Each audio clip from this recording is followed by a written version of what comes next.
Hello everyone, welcome back to the channel. I am Matt Capper and there's another video on Raid Shadow Legends. Today I wanted to go over the most overlooked epic champions in each of the factions. Before I do that, I want to apologize that I still haven't gotten out the video. It's not my fault. I swear Plarium is trolling me.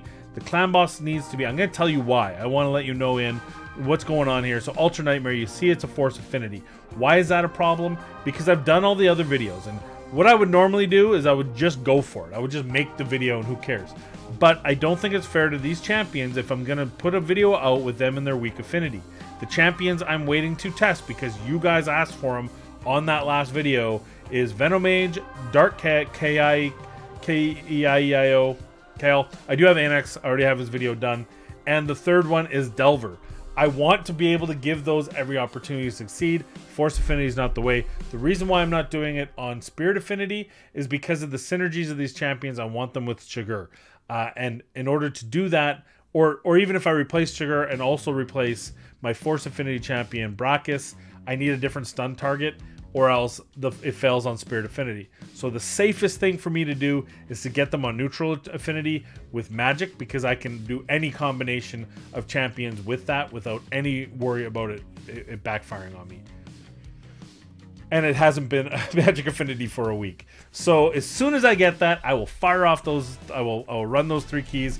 I will get clips and we'll put that video out. But today I want to talk to you about the best, or most the most overlooked epic in each of the factions. So without further ado, let's jump right into it with the video. And I want to talk about the one epic that should never be overlooked, that is often kind of no one ever thinks of, no one ever talks of, or sometimes gets passed over, overrated in each faction. That one champion that maybe they'll help you out in Dragon, maybe it's in the clan boss, maybe it's in faction wars, but it's this one champion that everyone kind of forgets to build. Again, won't be the only one, but I do just want to go through there, and I thought it would be a fun way to segue until hopefully we get a Magic Affinity champion, and I can do that. Also, I do have 20, I think, champions ready to go for I built them so you don't have to. When I get time to record that, you know, between starting a new part-time project as making a visual novel, why not also try to do everything at once, because my life's not busy enough. Maybe I'm an idiot, but I need my de-stressors, and I think this will really help. So here we are. There's the champion index. Let's start right with the Banner Lords. We'll talk about the one. So the Banner Lords have actually a very strong epic base. They have a lot of different types. They've got everything you need to survive. You could run a team of just Banner Lords, just epics, and you would probably get through most content in the game. May not be the fastest content, but the one champion that I feel is always overlooked is Roanne. Roanne is a nuking champion with poisons. Now, she got buffed last year during the big Void buff, and I think people just really didn't take her seriously. Now, there's still some negatives about her, and we'll talk about those.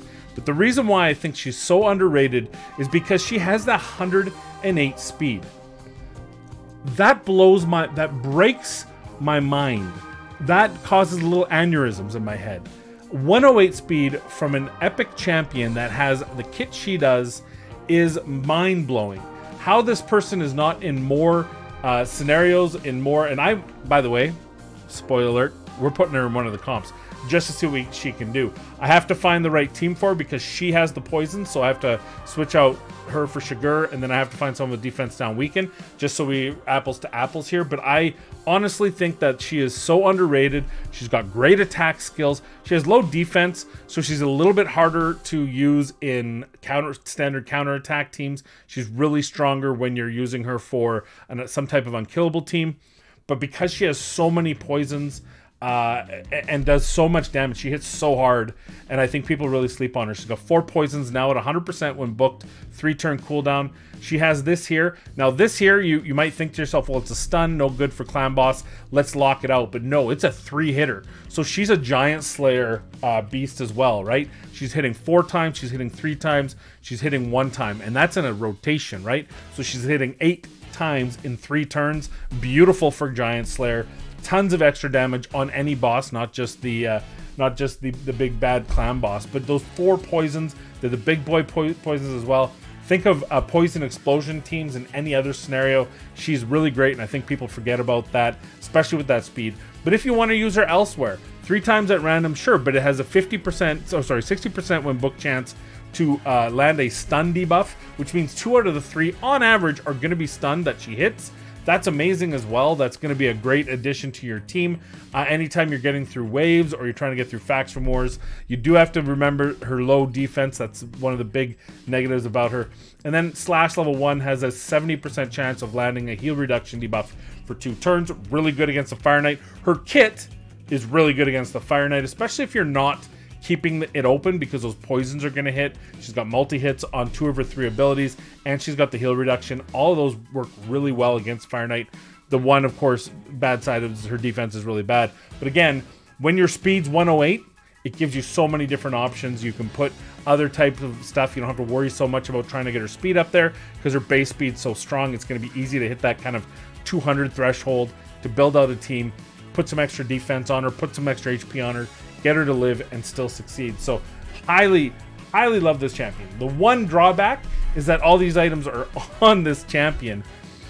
I would really like if the stun was on her A1 and the heal was on her A2, so you could have the choice to lock out the heal. That does put a, it does put a reduction, a debuff on the clan boss that you don't necessarily want to have on the clan boss, but that's such a small negative compared to the positives of this. And you can make this champion smack. Her multipliers are very nice. Do not sleep on Roanne. The next up, we have High Elves. High Elves has very few. That's like the exact opposite of the Bannerlords, but surprisingly, it's surprisingly some bad epics. Well, I mean, hard to use epics, right? You have, Luthea, you have Jingle Hunter, Marksman. Battle Sage is very situational. Exemplar might very well be the worst Void epic in the game. In fact, I'd be willing to put my money down. She is the worst Void epic in the game. Don't like her. Don't like her kit. We've already talked about that in her video I have of her. But the sleeper pick here is Thenisol. I think people forget about Thenisol. He is a top tier champion. He's got a resist in dungeons by 70. Really good early game, especially going up against that dragon. Hit that dragon, not landing the attack downs, not landing the poisons, not landing the stun, those sort of things. An extra 70 in the lead would absolutely works really well with him. He also has this here, which decreases the duration of all enemy buffs by 1. It is on a 5-turn cooldown, makes it a little bit hard to use. And then I'll talk to about his A1 first, which has a small chance, but bookable to a much higher chance. It's kind of like a poor man's Siphi. Can put a sleep debuff on one champion. Hard to use on auto, but in manual, maybe you're using him in arena. This does situationally have a really good ability. Though I will say that how I build him is without accuracy. I ignore the A3, I ignore the A1, and we max him out for his A2. Keep in mind also a 105 speed. Again, I love these epic champions with these high speeds. It makes them so much easier to build. Remember, all your multipliers are off of base. So when you're sitting there with a 90 or a 92 speed and you're trying to get them to 200, and you're using speed sets, and you're using perception sets, and you're using auras, that's all fine and well. But when that person has a 105, so much easier to get up there. But this A2 has a 60% increased defense on all allies and heals them by 25% of this champion's max HP. Ho daddy, it's on a 3-turn cooldown. This does 40 up to, I think the video I did on him was in the mid-30s, and I would venture to say I even have better gear. I could probably push that even further. Between 30 and 40,000 for your whole team. That is such a big deal in so much content today, and the more content they add out, the more difficult higher end content they add, the bigger deal that becomes. That heal with an increased defense is absolutely crazy. It's bonkers. Don't sleep on this champion. If you're having problems getting through content, this is the guy that's going to help you. That heal, yeah, there's other champions that might heal a single target more. There's some that situationally can heal better, but just for having a support champion with a strong defense, reasonable HP that you can get through your content and keep you alive, there are few better than Thenisol. The next up on the list, Sacred Order. Now this one's a bit tough because I think there's a lot of champions that people underestimate on this list. We've already talked about Phoenix. Mordecai's huge. Cardinal, Lightsworn. I mean, there's so many good champions and there's so many sleeper champions, but the one I want to talk about, and I've talked about her before, is Hope. I don't understand why people sleep on this champion, other than the fact that she looks like a creepy doll, like one of those porcelain dolls in here, because again, she's one of the first skins that got made. So like, where's the makeup, the blush? She's got the scar, so they kept the scar, but man, they could have done, she needs, can we get alternate skins for her, please? But her kit now, she got buffed. Her kit before was tough because it was all 70%, 50%. It was ticky-tacky. Now, she has 104 speed. Talked about it the last two. Here we go again, 104 speed. She has this, has a 50 bookable to 75% chance of removing all buffs. Nice to have, not why you build her. Her A1 has a 30 bookable to 50% chance of placing a block buffs for 2 turns. For an A1 skill, pretty darn good, not why you build her. She's got an aura. Faction Crips, 31% HP. Excellent. Not why you build her. You build her for this. Increases the duration of all buffs on all allies by 1 turn and places a shield buff equal to 25% of this champion's HP on all allies for 2 turns. This is 25% of a 21-3 champion. She has got so much health for an epic. I had her at over 110,000 health.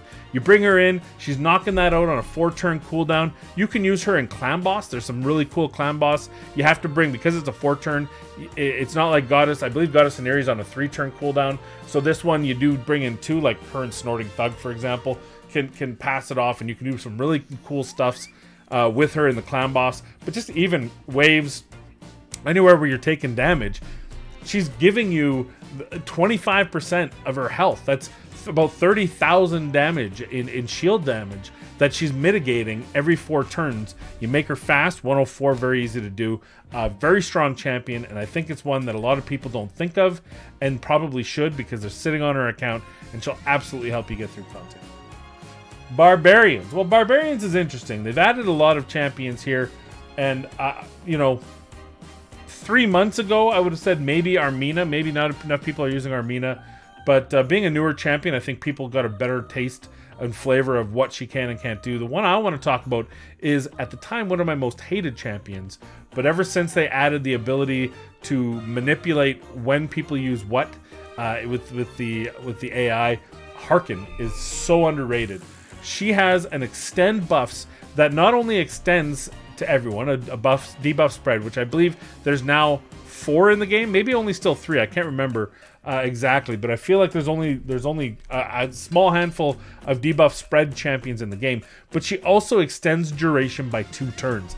That is sickening. That is ridiculous. It is stupid.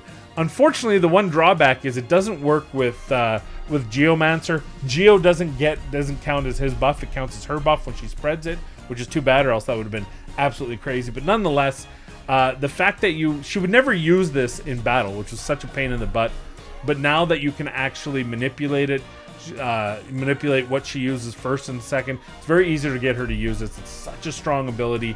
Great for spiders if you're struggling. If you have a single target HP burn champion, you can, Jotun, for example. I think I did a video of the 2 of them together. Jotun with her, spider's dead. She is so good. That debuff spread is so crazy. So strong, and the fact that it even increases duration. I'm still dreaming, if I didn't hate Hydra so much, I would be using her in Hydra, because I think her ability is that strong. It's that stupid, it's that crazy. It comes down to a 4-turn cooldown.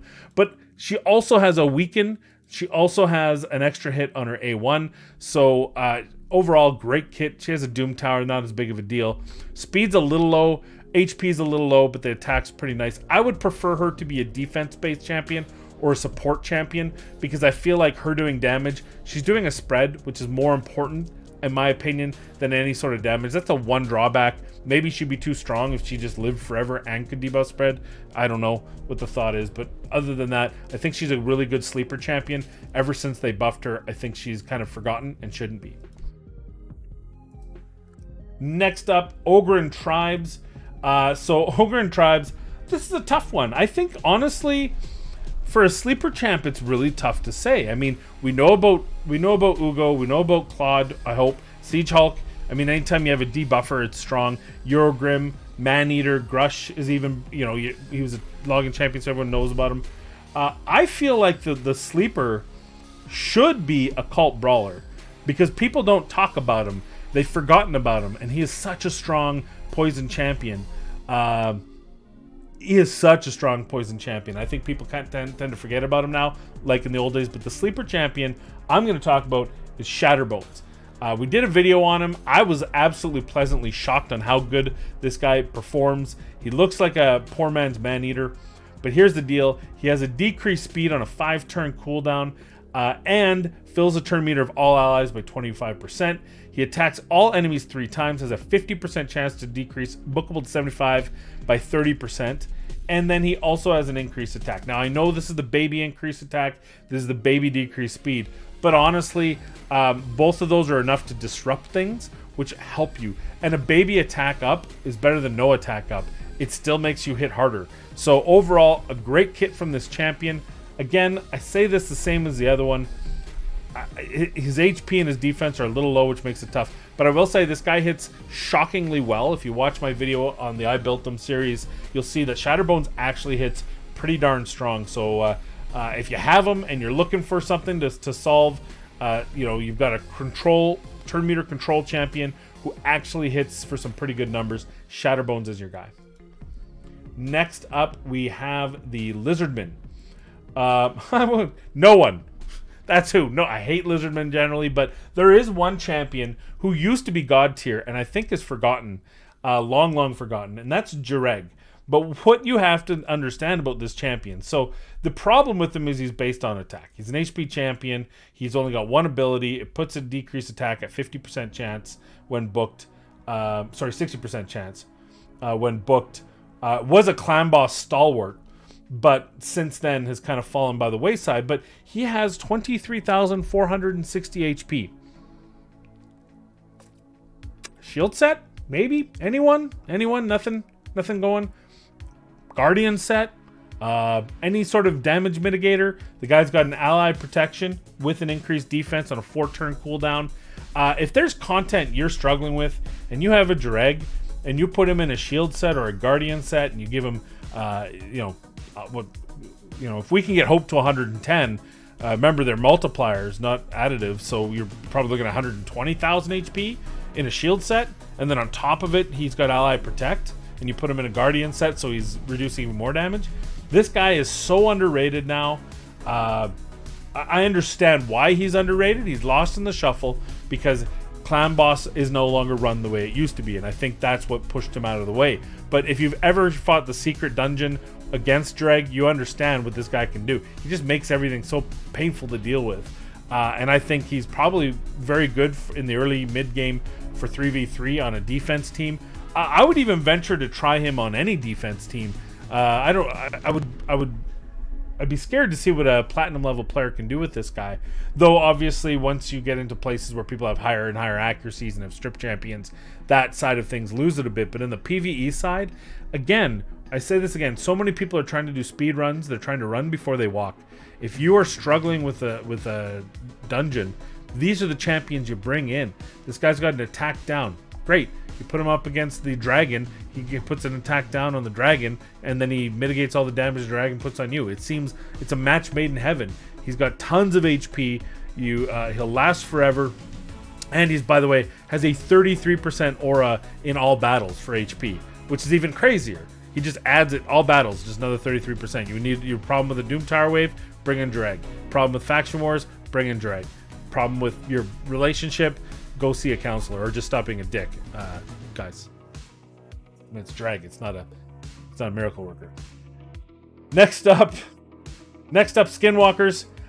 So I talked about him, and I think I said Snorting Thug. I meant Flesh Terror. I always do that. So Flesh Terror I think he's a very forgotten hero. I was never really that excited about him, but I think more and more as I play around it, I'm eventually gonna go back. I was trying to make a video about how to use Flesh Terror in a clan boss, and it turns out the champion that I thought I had, the linchpin champion, I hadn't built yet, and it just kind of got lost by the wayside. But he has this increases duration on a 4-turn cooldown as well. He also has a heals all allies by 30% of their max HP and increases the duration of all ally buffs. This one here attacks all enemies, decreases the duration of all enemy buffs, increases the duration of all enemy debuffs. Really good. This is all clan boss. This is all, but also anywhere that there's buffs and debuffs, right? Like he just helps. He helps in those Siffy waves. He can help you. sustain until you get through and are able to kill off Siphi and then your Rotos, etc. He also can transfer a random debuff from this champion to the target. The faction crips ally attacks, not that big of a deal. The one thing I don't like about him, I feel like they need to fix the fact that his speed's 89, and this should be of his max HP. I think that would make him a much better champion. This was 90, 97, 96, and this was of his max HP. I don't think that'd be out of line for an epic, and I think it'd be pretty awesome. But they're never going to do it, so that would put him on pace with Thanasil for a heal, and I guess that would be terrible if he was actually usable. But I still think this is a sleeper champion. It's someone that you can find use for in various different ways. So in a very anemic group of haves and have-nots, right? You have the haves: Fane, Basher, Steel Skull, Horophys. These are true haves. And then you have your have-nots, just about everyone else. Though I will say some of these champions you can make work for you very well. But for the most part, a pretty anemic group. And I think Flesh Terror is someone that can stand out a little bit better than you think he can. Next up, we have the Orcs. The Orcs is interesting too because they have a reasonable amount, but they have some pretty crazy top champions. You know, you have your Seer, you have... I just made a video on Torture Helm. You can solo Dragon 20, which is really fun. Duck is one of my top rated epics in the game. Ultimate Gaelic, though, kind of niche because of how much HP burn's been added to the game since him, but still very strong. Terror Beast might be underrated, but the one I want to talk to you about is Bonekeeper. She hits like a Mack truck. I don't think people understand how hard she hits. She hits, and people die. This hits so hard and gets an extra hit if it's critical, and fills the turn meters of all allies if it kills someone.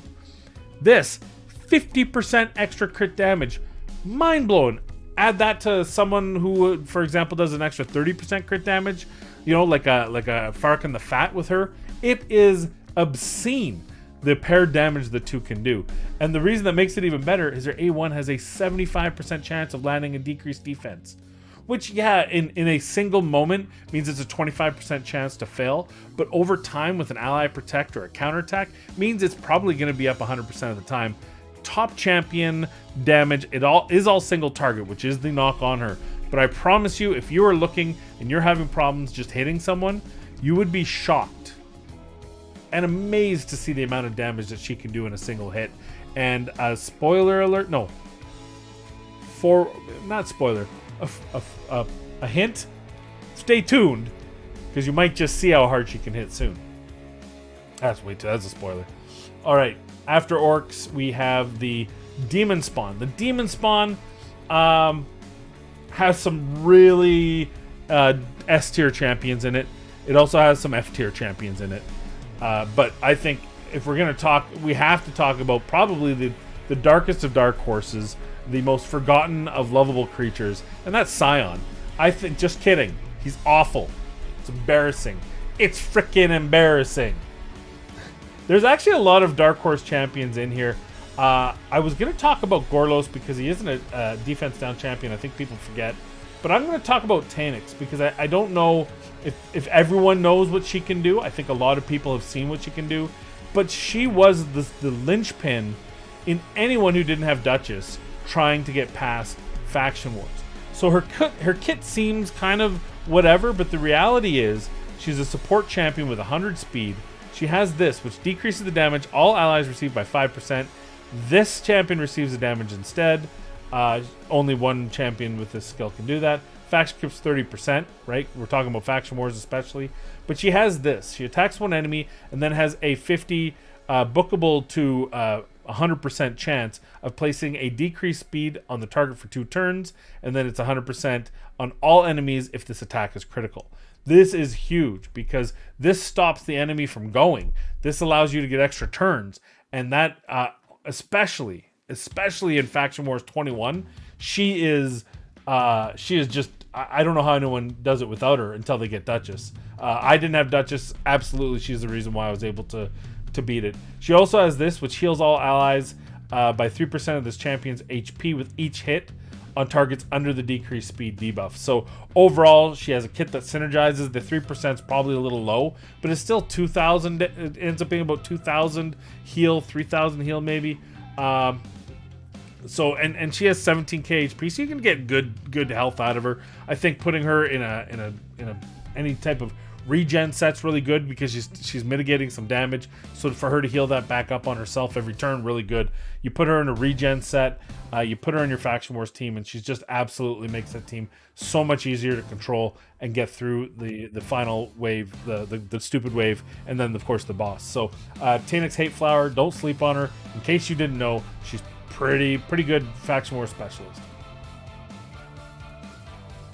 Undead Hordes. Well, I think the most underrated champion on this is the Void Affinity. Oh yeah, there's no Void Affinity. I would have said a couple months ago that Husk is the most underrated champion by far in this group. But then Hydra came out and everyone realized how underrated Husk was. Suddenly Husk was an amazing champion. And so I'm glad he's getting his due.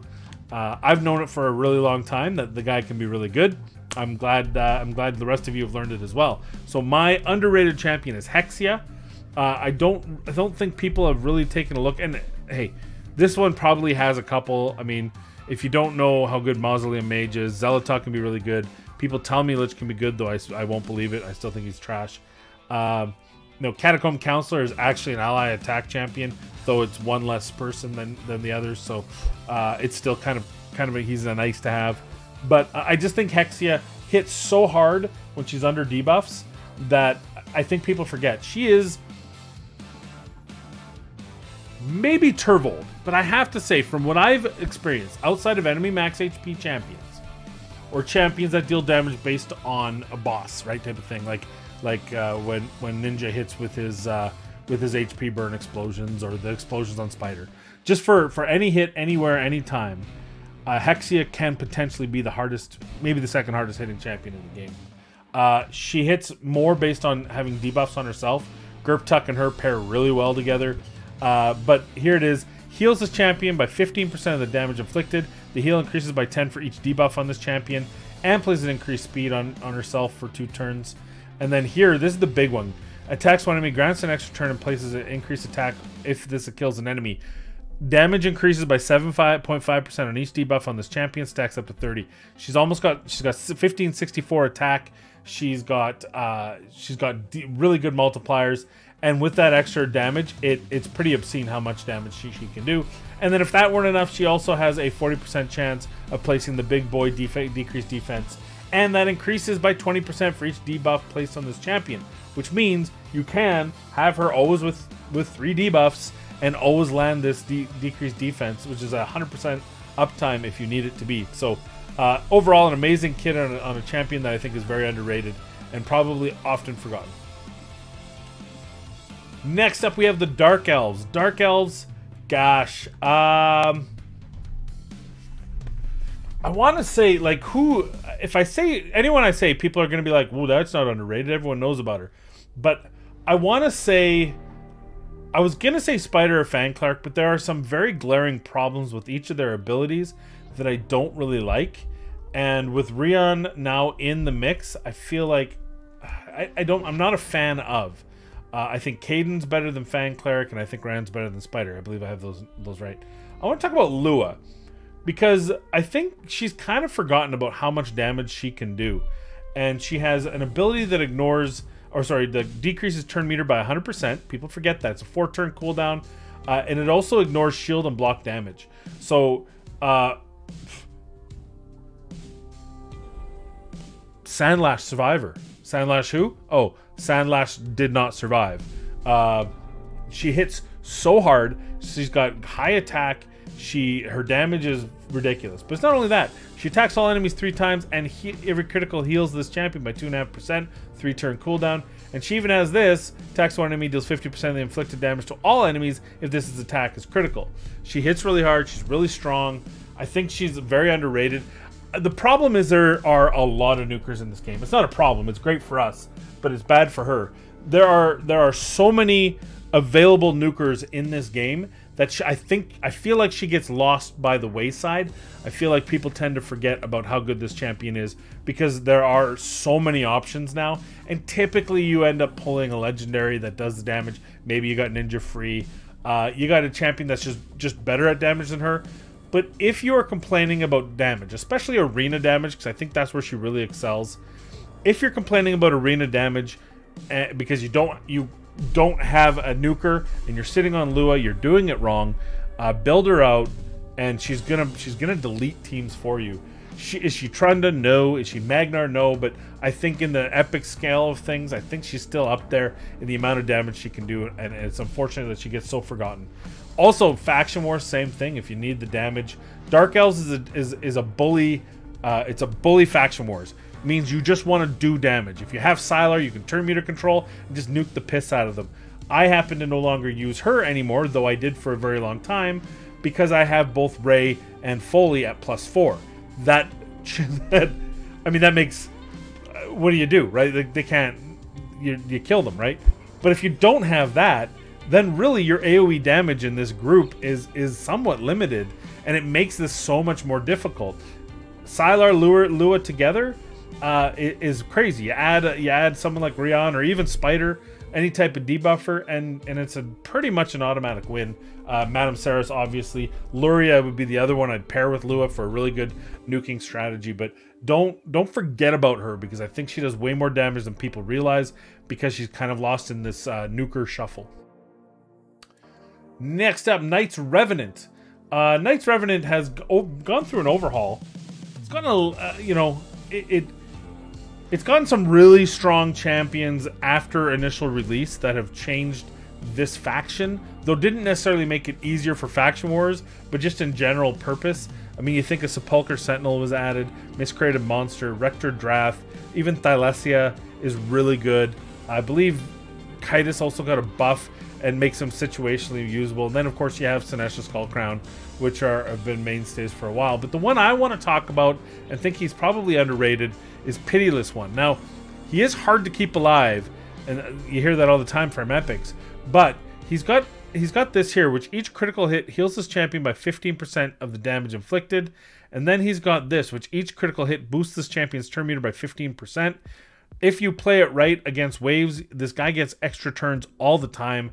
You build him out for pure glass cannon nuke, and he's gonna do damage. He's gonna make people hate him. He also has attack one enemy 2 times, fills his champion by turn meter, and he has a crit rate in all battles, which means if you're building him out specifically as a Faction War specialist, you make him your lead, and then you can build out a whole team at 81%, and they'll full crit cap. I think people forget about him. I think he, again, are there better options than him? Maybe, probably. But Skullcrown doesn't last very well in Faction Wars 21. She tends to be too fragile. Sinesha is really good, but you tend to build her a little tankier. So having that Pitiless One with a Rector Drath to keep him up if he's dying is an absolutely sound strategy. And I think it's one that you may want to consider if you're trying and having problems tonight with Revenant. It is tough because this is one of the groups that I feel like there's a real division between the haves and have-nots in this group. And I think if that champion's good, they tend to be really good. Miscreated Monster, Rector Drath, Skullcrown, Sinesha, even Sepulchre, Faceless. And when they're bad, they seem to be like, I don't even want to talk about them. Pestilence, Burgoth, Deathless. Kitus outside of the very situational. Necro Hunter, probably underrated too, but I haven't had a chance to test him yet. Crypt Witch, I did do a video on her. I would have said she was underrated until Thylesia came out, because she does have some form of defense down, but ever since Thylesia came out, then it kind of makes Crypt Witch a very poor version of it. And of course, if you have something like Tomb Lord, you don't care. But overall, I think that Pitiless One, you'll probably get the most bang for the buck if you're looking for an underrated champion in Knight's Rev. Dwarves. The Dwarves are kind of a newer one, so how do you say underrated? I think probably the one I hear least talked about among the epics is Fodbor. I think that he is underrated in the fact that he's underappreciated when he came out, because there were a couple of dwarves that came out at the same time. Some really strong kits out there. But the deal is he's got a decreased defense, 100% on a 4-turn cooldown when booked. He also has a stun that either stuns or steals 2 random buffs makes him a Faction Wars god, because that round when the Man-Eater can pop off, he can just be like, nah, I think I'll take those. And he actually hits pretty hard. He can hit for a fairly strong amount. And he has a heal reduction as well. It's a 15% chance. It's a 3-turn, hits 3 times. So, you know, you could say, yeah, it might be okay, but this isn't really why you build him. It's a throwaway skill. It's all about the fact that he has 100 speed and he's got that decreased defense. Just makes dwarves that much faster. I think I cut my time in half when I first pulled Fodbor and built him out. So don't you forget. I won't do it. I'm sorry. I apologize. The last one, Shadowkin, the newest faction. How could anyone be forgotten? But I do believe someone has. I'm going to tell you, I beat Faction Wars 21, my first attempt, first try. And, you know, and of course I used Ninja. Well, I mean, I must have used Yoshi and Lady Kimmy. No. My nuker. Though I use Ninja now. My nuker, the champion that got me through this faction, was Shani. Shani hits at a level of damage that you can't even fathom. I don't think people understand her kit. I don't think they understand what she can do. So she has a passive that converts her accuracy to crit rate, which means you can build her at a low crit rate. You can also get the accuracy by 40. And on top of that, she has an accuracy buff. So if you time it and you put the things right, it's a 3-turn cooldown, it's a 3-turn cooldown. For 2 of the 3 turns, now this is your gambling man, but you can literally have 100% crit rate while having her at next to no crit rate. Why is that good? Because you can max out her crit damage. You can put her at like 30% crit rate, and I mean, that might be a bit off, but and 350 crit damage, and you can just build her out to be this ridiculously hard-hitting champion. I got her first try. I passed Faction Wars 21 when it finally opened to me with her. She hits really hard. She does have problems keeping her alive, but that's why I have Toragi. He helped her. He helped keep her alive with the Ally Protect. And overall, she's my favorite of these champions. I'm not going to lie to you. I love her. Oboro's awesome. Toragi's awesome. You know, we all know about Genbo, who I used to call Genbo, but now thanks to YST, I feel like I gotta call him Genbo and him Genzen. But yeah, if you have Chani and you're confused as to why you can't do damage in this faction, you're like, I didn't get Ninja because I started too late, or I fell asleep, or my dog ate my raid login for 3 months. Chani is absolutely a high recommend on building. She does so much damage, and it's so fun to watch her delete champions. Anytime an epic deletes a champion, it's fun to watch. That's all I have for you. This is a longer video. I don't normally do them this long, but I thought, hey, why not? Let's have a little fun. Let's show off some cool stuff. That's all I have for you today. I want to thank you. I hope I see you tomorrow for the poker tournament. But in the meantime, please be kind, stay safe, and we'll see you in the next video.